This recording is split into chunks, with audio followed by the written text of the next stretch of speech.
Picture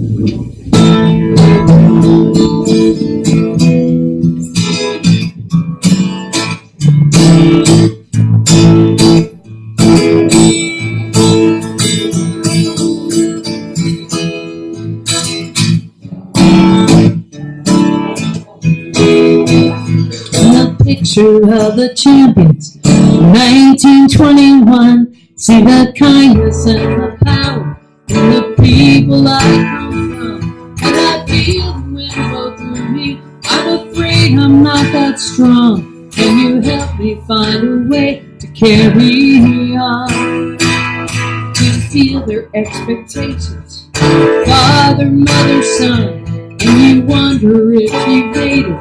Was there more you could have done? And for those of us who know we weren't meant to matter much, well, they told us with their eyes and in their touch.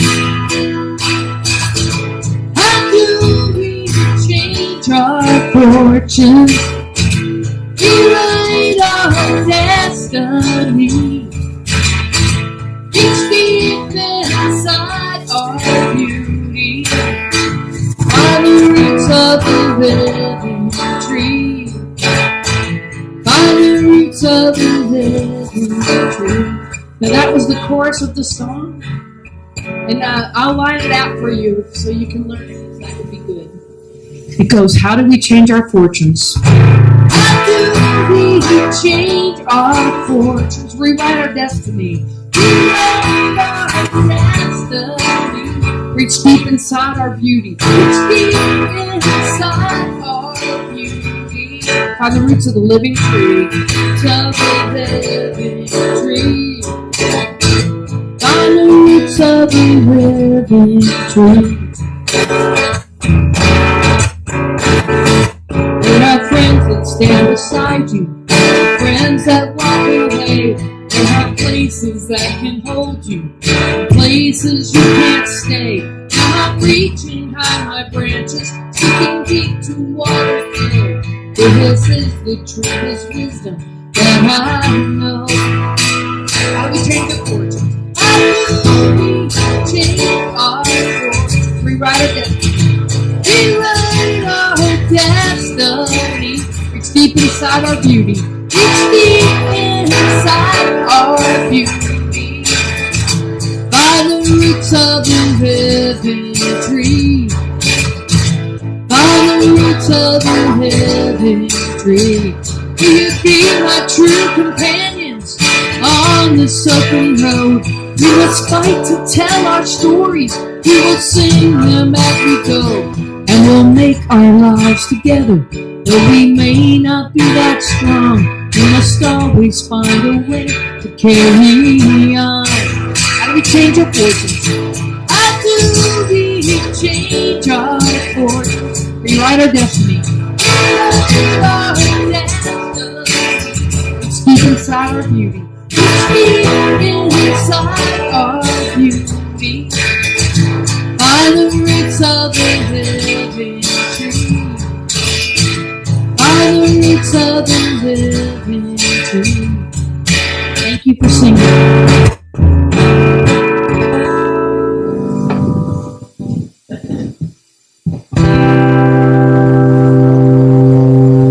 Come and go with me to that land. Come and go with me to that land. Come and go with me to that land where I'm bound. Come and go with me to that land. Come and go with me to that land. Come and go with me to that land where I'm bound. Freedom. There'll be freedom in that land. There'll be freedom in that land. There'll be freedom in that land where I'm bound. There'll be freedom in that land. There'll be freedom in that land. There'll be freedom in that land where I'm bound. Justice. There'll be justice in that land. There'll be justice in that land. There'll be justice in that land where I'm bound. There'll be justice in that land. There'll be justice in that land. There'll be justice in that land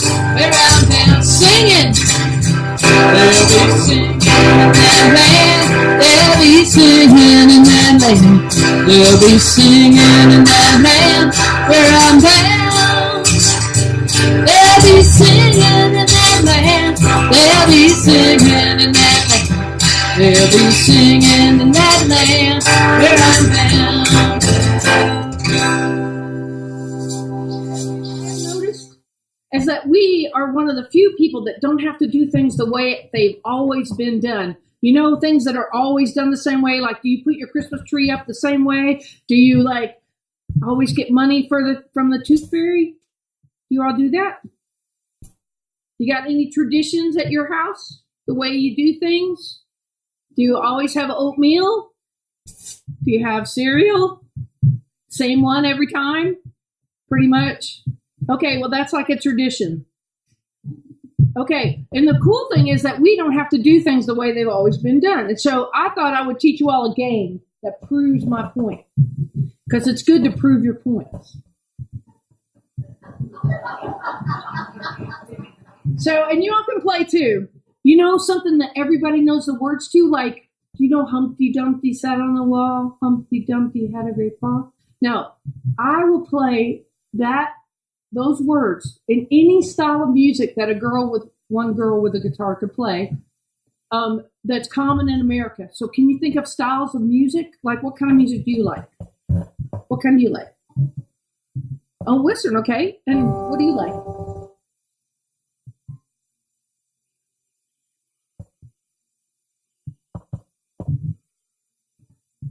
Now think about, like, jazz, country, blues, rock, reggae.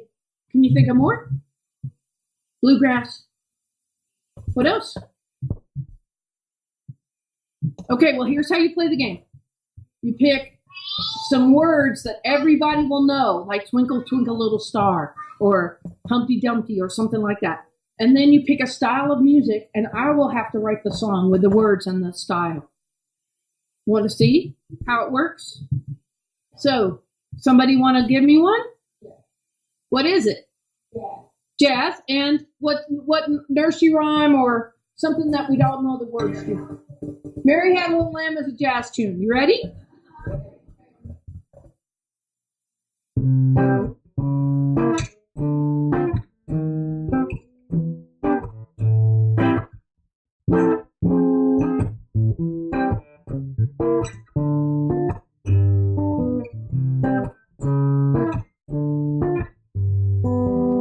Mary had a lamb, like snow. Everywhere Mary went, that lamb was sure to go.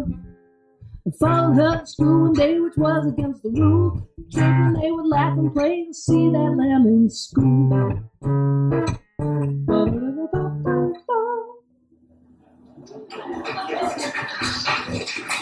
You see how you play? You want to play? You got words that everybody will know? Which ones? Humpty Dumpty. And what style of music? You want rock or country or jazz or folk or blues or country? You want crying country or you want honky tonk country? Honky tonk? You want honky tonk? Honky tonk. Okay. Humpty Dumpty is a honky tonk tune.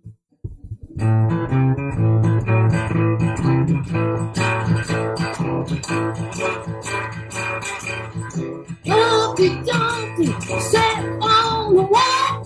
Humpty Dumpty had a great fall.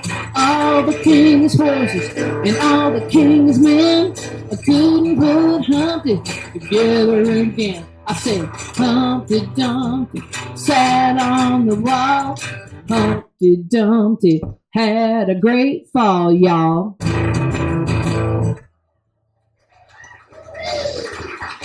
Thank you for playing. That's how you play. Would you like to play?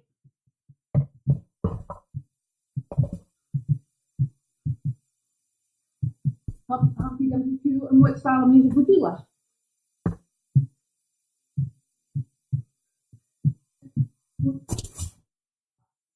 Rock. You want, okay. Now there's a lot of different kind of rock, so you can pick. Do you want heavy metal? Do you want, yeah? Okay. I don't have long enough hair anymore. Let me see. Okay, here we go. Humpty Dumpty is a heavy metal song. Humpty Dumpty sat on the wall. Humpty Dumpty had a big fall. All the king turtles, all the king men could put Humpty together again. Oh!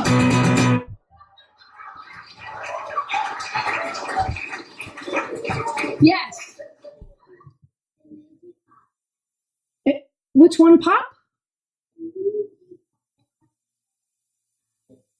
I don't know the words to that. Twinkle, twinkle? Twinkle, twinkle is a pop song? Does that sound good? Will that work? Okay.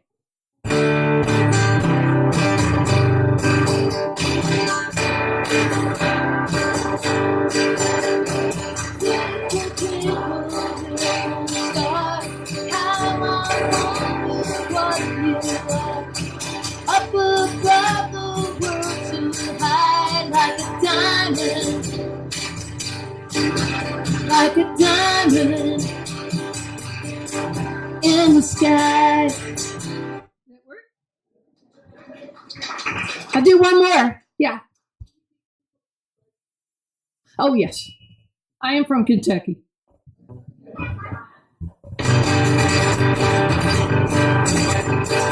Twinkle, twinkle, little star, how wonder what you are. Up above the world so high, like a diamond in the sky. So twinkle, twinkle, little star, how I wonder what you are. Up above the world so high, like a diamond in the sky.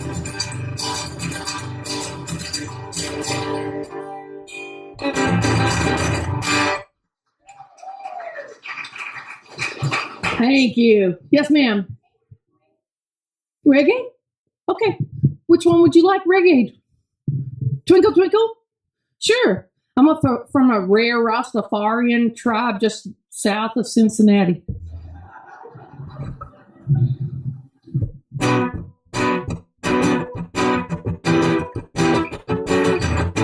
Totally, I tell you no. Little star, how I wonder what you are. Up above the world so high, like a diamond. Twinkle, twinkle, little star, how I wonder. I really totally, I tell you no. Oh, oh, oh. Y'all, thank you so much for playing my game. So do you get the point of the game? It's like, if you don't like something, if you're bored with something, change it.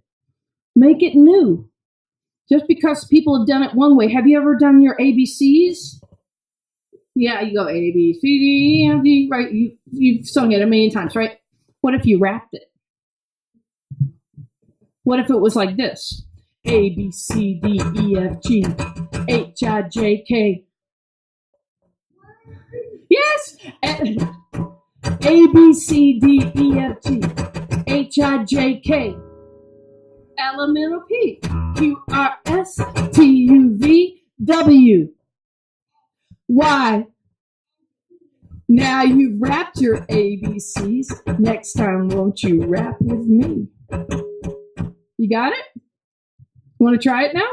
Okay, here we go. 1, 2, ready, rap. A, B, C, D, E, F, G, H, I, J, K, Q, R, S, W, Y. Now you rapped your ABC. See, it's not hard at all, right? You can do this all day long. Yes, ma'am. As a polka?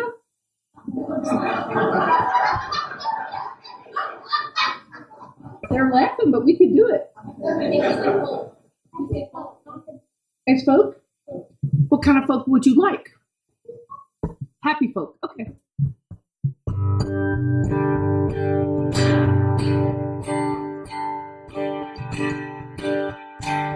Humpty Dumpty sat on the wall. Humpty Dumpty had a great fall. All the king's horses, all the king's men couldn't put Humpty together again. Humpty Dumpty sat on the wall. That work? That's pretty happy. Thank y'all very much.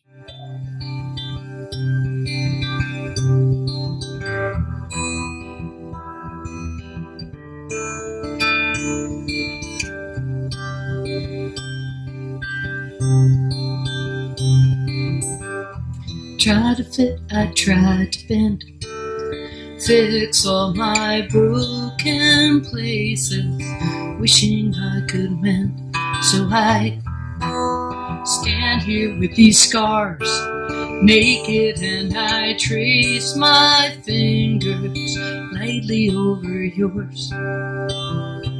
You are my broken angel, beautiful and wise. I trace my first allegiance to the love that's in your eyes, in your eyes.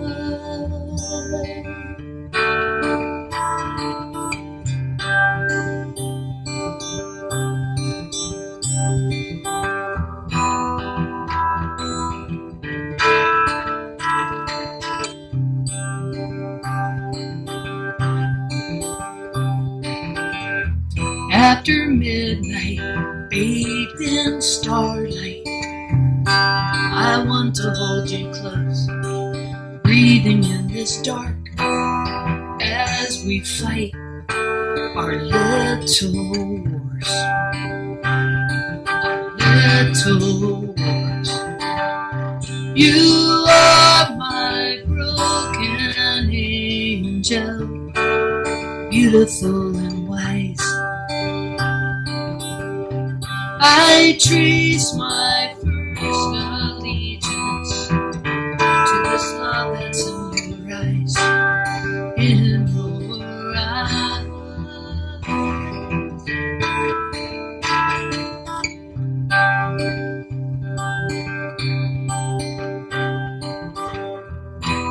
So much waiting, how I hate it, for I know that time is running like a river through our hands.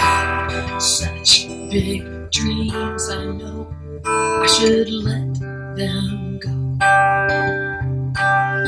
I remember each one that I've lost, and I miss them so. She is an award-winning roots folk singer-songwriter, I'll get it out, who has toured all over the United States and Canada. She has a one-woman show, Song Tales from the American Edges, that she recently performed in the UK and in Ireland. She has quite an education with degrees in music composition, creative writing, and cultural studies. She's currently studying for a Master's of Divinity at Star King, which is, if any of you know about Unitarian Universalist studies, it's rather expensive, and she's financing some of her studies by doing this sort of thing. And she also is selling her T-shirts and her music recordings, which she has available during potluck. So let's help all of our students out so we have lots more ministers, and buy her T-shirts and musical recordings. She does solo recordings and performances, and she has a band called Stealing Horses. She also has an interest in permaculture and other farming practices, and she has with her this morning her wife, Reverend Meg Barnhouse. This is the part in this. Oh, nope, we've done that. I've got the page out of the way. Now we're going to listen to her wonderful sermon, Gone to Texas. How are y'all? I am the preacher's wife at the First Unitarian Universalist Church of Austin, Texas, and they said to tell y'all, hey, today I get to talk to you about these two Universalist women ministers. They were very early on, and they came to Texas, both of them, in the 1880s. But I think you'll find them real interesting. The first one's, her name is Mary C. Ward Grannis Webster Billings. This is a picture of her later in life when she was here in Texas. And she's quite a fascinating person. She was born in Litchfield, Connecticut, to a pretty wealthy family. Her father was a clockmaker, Mr. Ward, and her grandfather was Samuel, and he was a Episcopal priest, pretty fancy, had a very fancy church, the main church in town. So they were, in the town elite. And she is the 14th of 16 children. Yeah. The things that Litchfield are famous for is they had the first law school. It's called Tapping Reeves. And they also had one of the first female academies. This woman, Sarah Pierce, started a school there. So academy for women. But men and women could go there. And 6 of her brothers and sisters went there. And 5 of them died young. And so her parents thought it was the schooling that killed her. So, it was a school. It was pretty radical because they actually thought women could learn the same as men. It's crazy. And so that happened. When she was about 10, they took her out of school because they were worried that the school was going to kill her too. And so they let her read widely and run around in the woods, which I think is a pretty good way to grow up, really. And she wrote her first poem when she was 12. So she decided she was going to be a writer really young. And she started writing. And she took care of various relatives through their illnesses and such. And so she married late. She married an older man who was a silk merchant named Arthur Grannis. And she was 28 at the time, which, people thought she was going to die any minute. That was really old to get married at that time. And so this is the 1840s. It's the very, very beginning. This is when Seneca Falls happens. The role of women in America at that time, especially for wealthy women, she's supposed to stay home, take care of their sick relatives, cook, supervise, pray, don't talk, right? That was kind of the role for women. And she was good at that, but she also wrote, there was no internet then, so people were just reading magazines all the time, which is a good way to live, right? And there were a lot of magazines that were just focused on the Universalist life and women's life and women's Universalist life. And so she was saved and became a Universalist because her brother Henry converted. And he talked to his mother and Mary C.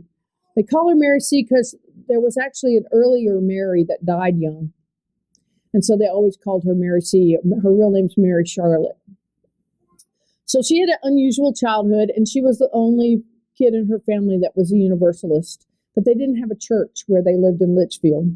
But when she married Arthur Grannis, they moved to New Haven, and they had a house with a name. Do you know how rich people do that? They name their house, right? Elizabeth's Rest. That was the name of the house.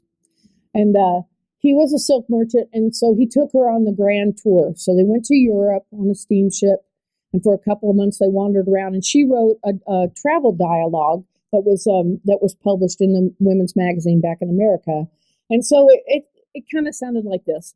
Well, we had lunch with Byron today, and I gazed in the fields in Delphi and thought about the ancient Greeks and that kind of thing for pages and pages. You can look all this stuff up if you're interested. She also wrote a novel pretty young. But her husband, he got ill and died young. Even though he was 11 years older than she was. And then she lived with her sister for a while, and she got real involved in the women's activities of the church. There's a big church, the Redeemer Church in New Haven. And there was a thing called the Centenary Association, the Women's Centenary Association. Now, what's that?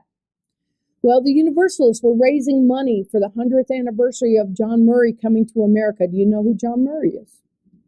John Murray was an English guy whose wife and children died, and he was a preacher. He had been converted to Universalism, But he quit preaching and he got on the boat to go to America to change his life. It was like he was mad at God. In the meantime, they get to New Jersey and they get stuck on a sandbar. So they're stuck on the coast of New Jersey, and he gets in the boat with the captain and a couple of the sailors, and they row in to New Jersey, out to the land of a man named Thomas Potter, who happened to have built a church that God told him to build, and he was just waiting for a minister. So he meets John Murray, and he thinks, John Murray, you're the minister that God is sending. And John Murray's like, I don't even preach anymore. I don't even like God. I'm mad at God. And so Thomas Potter was pretty strong-willed, and he said, well, if you're still here on Sunday, you're preaching. And he put the word out. And lo and behold, they were still on the sandbar on Sunday. And so he preached, and that was the first Universalist church in America, 1774. And they were preaching the radical idea of gradual everyone would be saved. Pretty cool idea, right? But it was pretty radical at the time.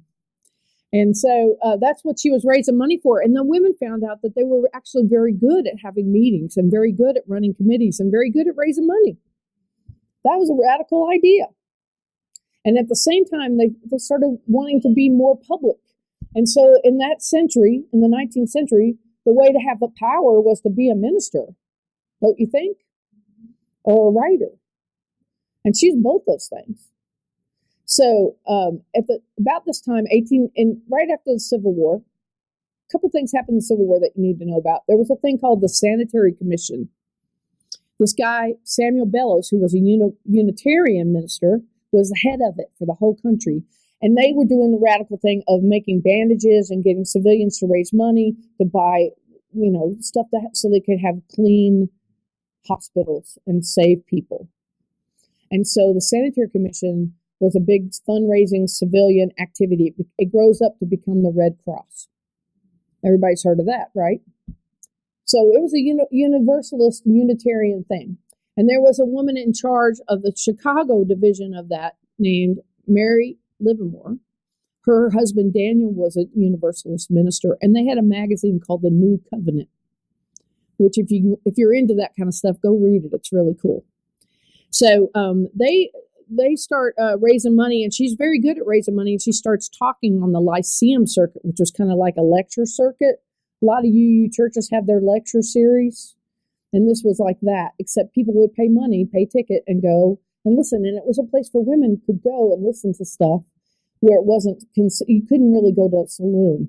You couldn't go hang out with other people. If you want to be social, you went to church, or you went to the Lyceum, or the Chautauqua is what they called it in some parts of the country. So Mary Livermore starts talking on the Lyceum circuit. She becomes the queen of the Lyceum circuit. She's talking about everything. Talking about abolition, talking a little bit about women's rights, talking about, what she did during the Civil War. This becomes important later. 1862, you get the first woman to be ordained as a Universalist minister. Her name was Olympia Brown. Anybody heard of Olympia Brown? Anyway, check her out. She's pretty amazing. 1862, she talked St. Lawrence in Canton, New York, into educating her, and she was ordained. So she's the first one. And she becomes famous. People write about her in newspapers all over the country, and everybody knows about the woman minister. Now, she didn't get a church. The third woman to be ordained got a church. Her name was Phoebe Hannaford, and she got the church in New Haven, Connecticut, and that's where it connects with our Mary C. She asked Mary C. to give a lecture at her church when she was still a lay person. And she was also good at talking. She was pretty much good at everything. Now, you got somebody in this church that's like this. I don't know who it is. Nell has not told me. But you've got somebody in this church that does almost everything. Maybe 2 people, maybe 3. You know who I'm talking about? Don't look around. Okay, now Mary C. is that person in her world.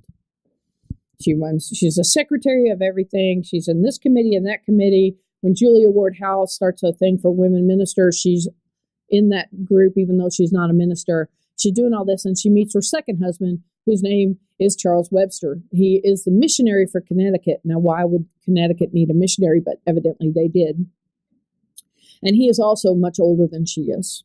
And they have a pretty good life. They open a bookstore in Hartford, Connecticut. They're doing pretty well. And she's getting more and more involved in church things. And she writes a novel. She's writing for magazines. She's having a pretty good upper class life, but she's getting more involved in the church.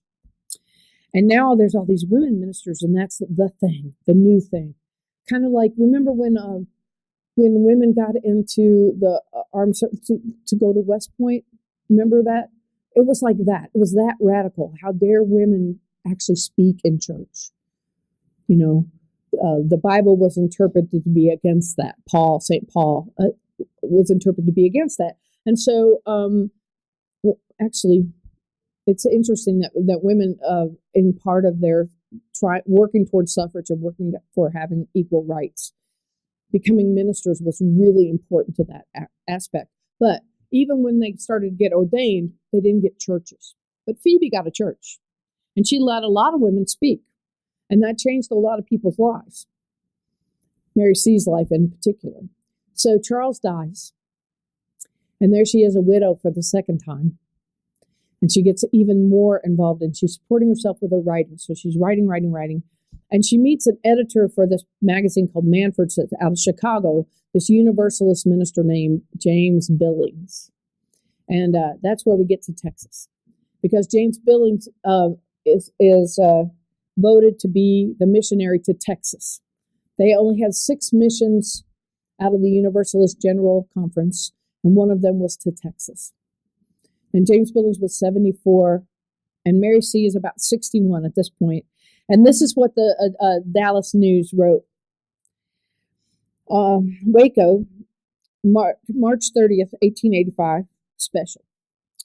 Reverend James Billings, an evangelist of the General Conference of the Universalist Church, preached 2 sermons here yesterday in Liberal Hall, which is the headquarters of the Free Thought Agnostic Element, headed by ex-Reverend J.D. Shaw.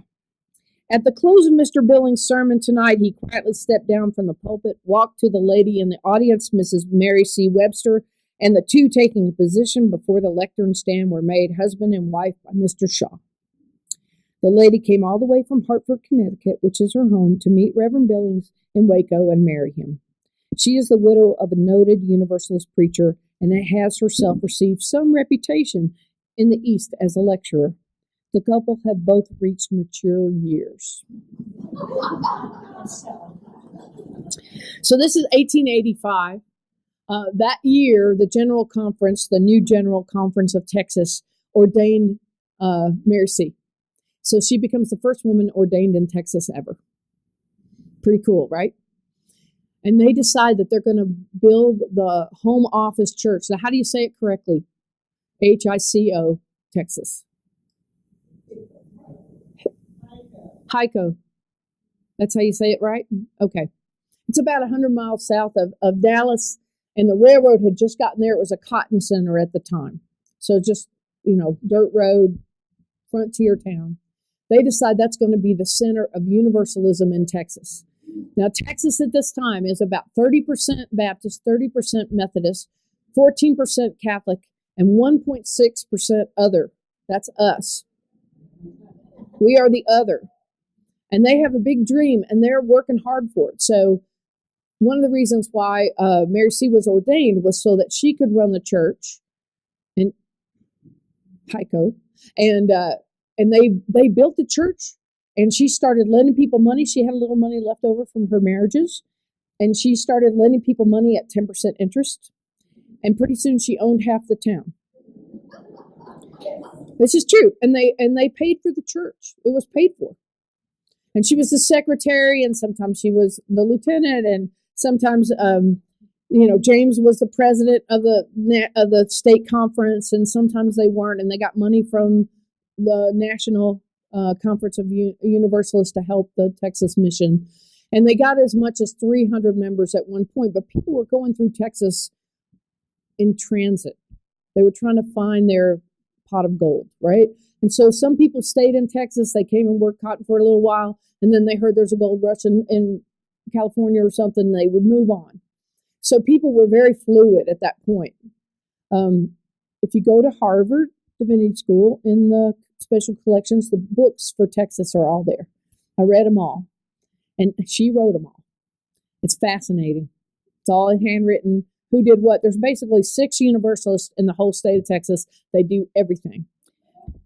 And Reverend James preached 6 days a week, sometimes 2 sermons in each place, following the railroad, trying to evangelize. And they had evangelistic little things that they handed out about the national conference or the state conference once a year. And it would have the basic tenets of universalism. You know, you're all going to be saved. That's a big idea, right? And no, there's no hell. That's a big idea.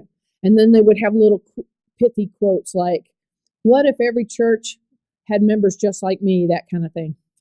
So anyway, it's a great idea. We should do it again. And so everything's going along. And then James dies in 1898. And they vote Mary as the head missionary of Texas. And she tries to run it. But then they put a guy in. Every time she get the congregation up to 60 or so people, they bring a guy in to be the minister. And she'd go back to being the secretary. Now, here's the part that you should listen to, those of you who do everything in the church. Mary C. Billings did everything. She corresponded with all the Universalists across the state, all the women ministers. The person I'm going to talk about second, she corresponded with her. She knew everybody. Everybody knew her. She owned half the town, right? She did 6 or 7 jobs. Worked herself morning to night. She dies in 1904. No plan for succession. Those of y'all who do everything, make sure somebody else knows how to do your job. Now, everybody laughs, but every church I go to, this is the situation. And nobody's thinking about their successors. Now, if you're youth, if you're Unitarian or Universalist youth, you are taught to train your successor because you know you're going to outage the youth group. Why can't we do that as a grown-ups? Why can't we help each other and make sure that we share leadership and we have lots of people who know how to do things, and so the church stays healthy? So plan for your succession. That is the life lesson, the cautionary tale of Mary C. Billings, who you can read more about, and her papers are at Harvard. Second person I'm going to talk about, I find her extraordinarily fascinating. I have a lot in common with her. Her name is Mary Anna Thompson Folsom. She was born in 1845, so she's a lot younger person than Mary C. She was born a Hicksite Quaker in Pennsylvania.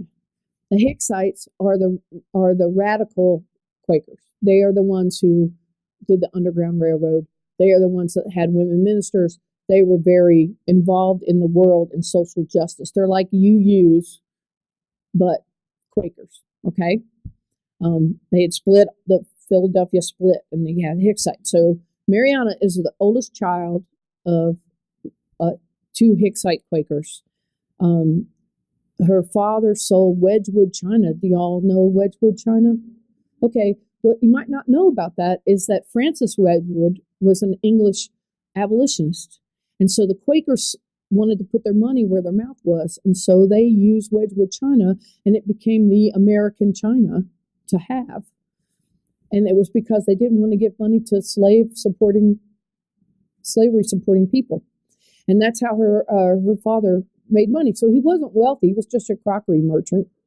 But they really believed in their Quaker meeting really believed in women being able to preach, and they believed in women's education, and they believed in abolition.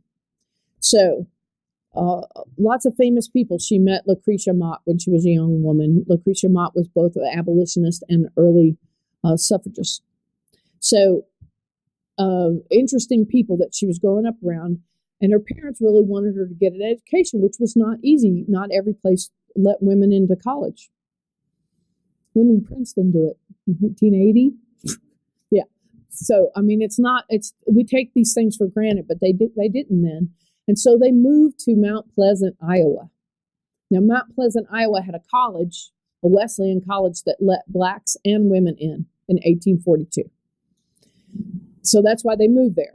And they have an opera house in Mount Pleasant, and they have a big Quaker contingent.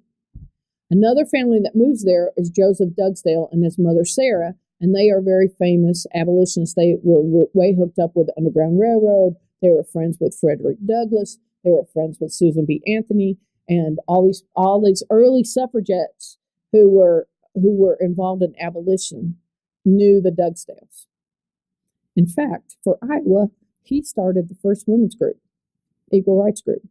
Anyway, so he moves in, and he's in the same meeting with the Thompsons. So Mariana's growing up around these very strong women, role models. There's people visiting to speak on the Lyceum circuit, like Mary Livermore and Frederick Douglass, and all these people are coming to her little town in Iowa. So she's growing up believing that she can do great things, and she gets a lot of opportunity to speak. That's really important later. She thinks she's going to go to school in Iowa, but Mary Livermore meets her, and Mary Livermore is suddenly getting very involved in women preachers and supporting them. And so it's my theory that Mary Livermore helped her go to St. Lawrence in Canton, New York, because that's what happens.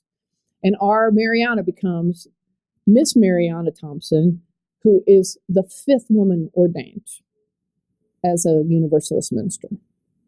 And she's a Miss one. She's beautiful too, and smart, and a very good speaker.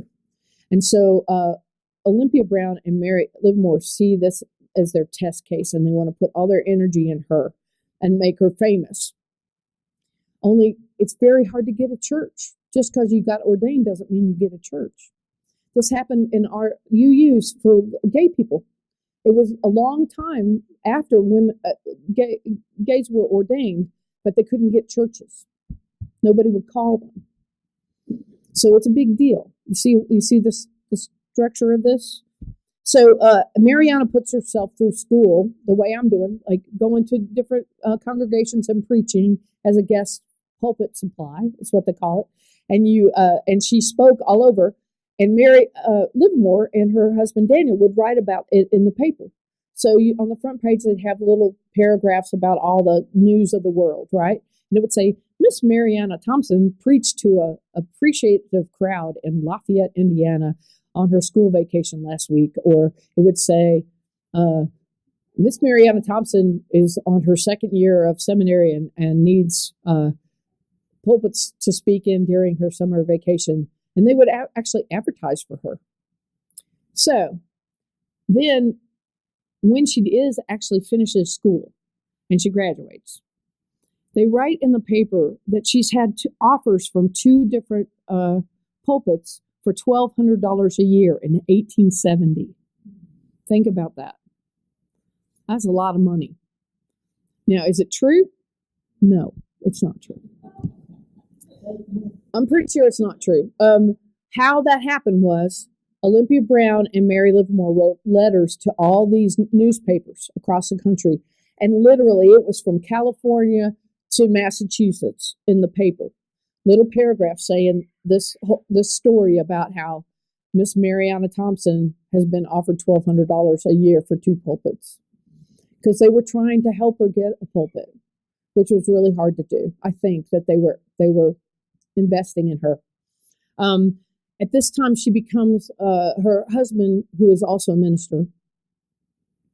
He has pulpits in Massachusetts, and they have 4 children, and she's basically being a preacher's wife. She kind of retires a little bit from being Miss Mariana Thompson to becoming Miss Mariana Thompson Folsom, and she becomes a preacher's wife and a mom, and she takes that really seriously. And she has a couple of little fellowships that she's helping out on a part-time basis, but she's not really, being featured. But she's getting really involved in suffrage. So she gets hired to be the Iowa suffrage speaker and lecturer, and she goes around through the Lyceum circuit, and she starts making more money than you do for a Universalist church where she can't even get a job as a Universalist minister. So she widened her congregation, and she became a suffrage person. She comes to Texas in 1881 to lecture. And she is not wealthy, so she doesn't have enough money for a cart and a horse to go visit people. So she has to follow the railroad, and she speaks at the railroad's depot. She speaks at if they have an opera house, she speaks there. And a lot of times she's speaking in the street, from the porch, a covered porch. And she's talking to the cowboys mostly. And they're in their cowboy outfits with their slickers and their boots, and they're muddy and everything, and they're standing in the mud. There's no street. And she's talking suffrage. Okay? And their wives are not even there. She does this 60 to 80 times a year for the next 20 years in Texas. If you look her up, you'll see there's like maps of all the places that she went. And she's writing for the women's suffrage magazines about her adventures. So there's records of some of her talks and stuff if you want to read it. If you go to the Texas archives, they have her papers are digitized, and they have some of her lectures. She did one called The Ballot. It was like the most reasonable discussion of why you should give women the vote. And she was really good. And she did this for years and years and years. And she was not wealthy. And she had children. All her kids got degrees from UT in Texas. They end up eventually in Austin. And she worked with the legislature getting Texas to vote for women's suffrage. Now, how that works out is suffrage doesn't happen to 1920. Mariana dies in 1909, but her daughter, Ermina, continues the work. And she also works in temperance, and she also works for peace. Because the idea was that if you gave women the right to vote, that you would get both temperance, prohibition, and you would also get worldwide peace, because no women want war. Interesting idea, right? The other thing I want to keep telling you is it took 72 years to get women's suffrage. 72 years of this. So as we're fighting the battles that we're fighting now, remember that progress does not go like this. Progress goes like this. Right? It takes time. Something as reasonable as giving women the right to vote took 72 years. And many fights between the people who were doing it. You think Bernie Sanders people and Hillary people fought? It's nothing compared to the suffrage people. And Mariana stayed friends with everyone. And she talked and she talked and she talked. And she believed in her cause. And she didn't make a lot of money from it, but she made enough money. And her kids went to college. And they continued on. And they were in the Equal Rights Association, even her boys. And that's beautiful. Right? But she dies in 1909. So what's the speech about her? What I want to say about her is that we are often doing that kind of work. There are people here who are doing the work day to day, literacy work. You're doing all kinds of things, and you're doing it on a day-to-day basis, and you don't necessarily see the benefits of your day-to-day work. But I guarantee you that there are benefits, and the people who come after you will honor you. I believe Texas was the first southern state to ratify women's suffrage. It was the 9th state to ratify. It was the first state in the South. And I believe that it's Mariana Thompson Folsom's is the reason that it happened. So I hope you enjoy the talk about both of them and check them out. There's information online about them. Thank you.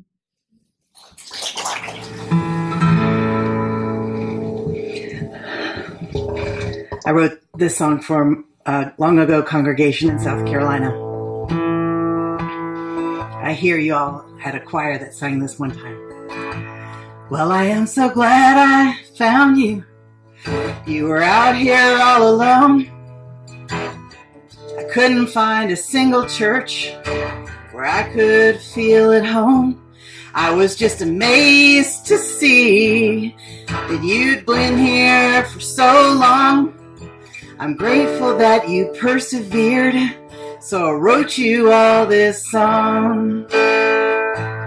I was thinking mango thoughts in a meatloaf town. The food for thought was all the same.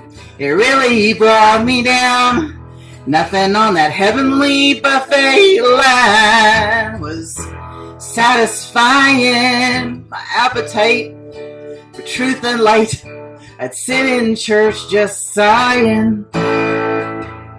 Everybody else seemed to find the blue jello and green peas, banana pudding, nothing spicy, no blintzes, no Vietnamese. I was craving jalapeno talk just to soothe my soul, and saying unsurprising things was taking all my self-control.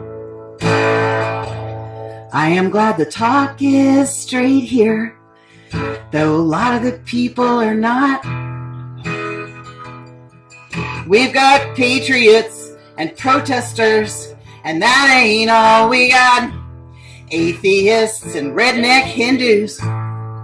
We got pagan Buddhist Jews, and some of us love the Christian songs, and some just believe the blues. Yeah, I was thinking mango thaw in this meatloaf town, but now my soul is on a roll. I got you-yous all around. We got us a feast for the spirit and a feast for the mind. We seek the truth, we walk in love, and we remember to be kind.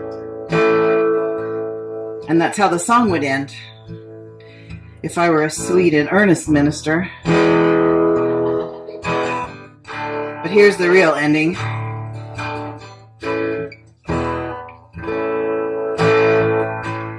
We got us a feast for the spirit and a feast for the mind. But in case of rapture, pack a snack, 'cause we'll be left behind.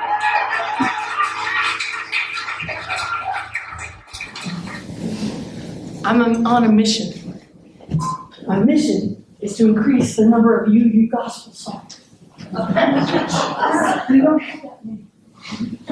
So this is in the Appalachian style of my home country. And I mountains of higher ground, they pour in the waters, higher ground, that move them on higher ground. Two more times. That move them on higher ground, that move them on higher ground. So I say higher ground, y'all say higher ground. Yes, higher ground, higher ground. Now higher ground, but move them on higher ground. Always do it. The colors of justice, higher ground. The heartbroken home with the higher ground. The beatles at both sides, higher ground. That move them on higher ground. That move them on higher ground. That move them on higher ground. So I say higher ground. I'll say higher ground. Yes, higher ground. Higher ground. That higher ground. Better move them on higher ground. Help me raise it up, y'all.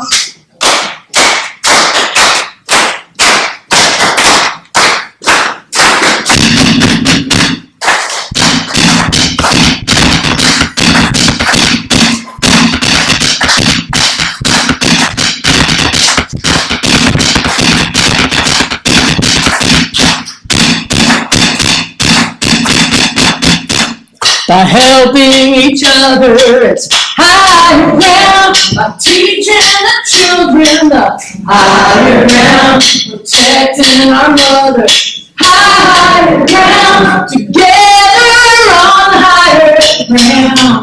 Now we're standing for the higher ground.